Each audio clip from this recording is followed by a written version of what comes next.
much higher yields. 09 was a cooler year, yields far more in line with what we want and what we expect here in Central Otago. So the 08 was more typified by a level of restraint in the wine, and so we're only really starting to see it develop now after it's been in the bottle for a year and a half, and so it's just very slowly evolving towards just a very mellow, very elegant expression of Central Otago Pinot, but still has very nice fruit and it's still very soft tannins, and it's starting to drink really nicely now. It's an interesting, one of the most interesting factors that come out of this trip, and we've looked at maybe 20 wineries in the last 3 days, with the slowdown of general exports of Pinot from this part of the world, we're able to see more and more of a history of the older Pinots.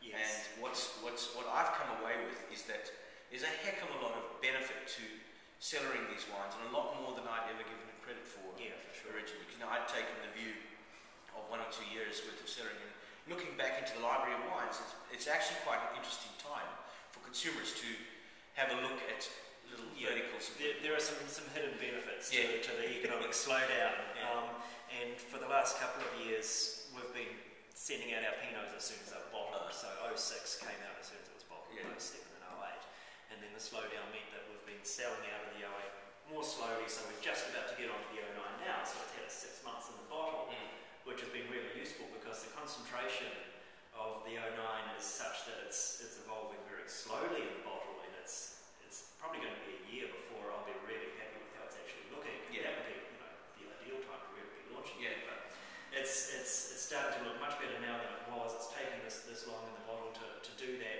but it does allow us to step back a bit and be launching these things onto the market after a bit of bottle age, and we know that Central Otago Pinots can age really nicely in the better vintages, certainly, and I've had some beautiful 02s and 03s over the last year or so that have made me really excited with the potential for the future. So that's a great benefit. The third one we looked at was this Devil's Staircase. Now the database will know this as our entry-level Pinot for the last 2 or 3 vintages.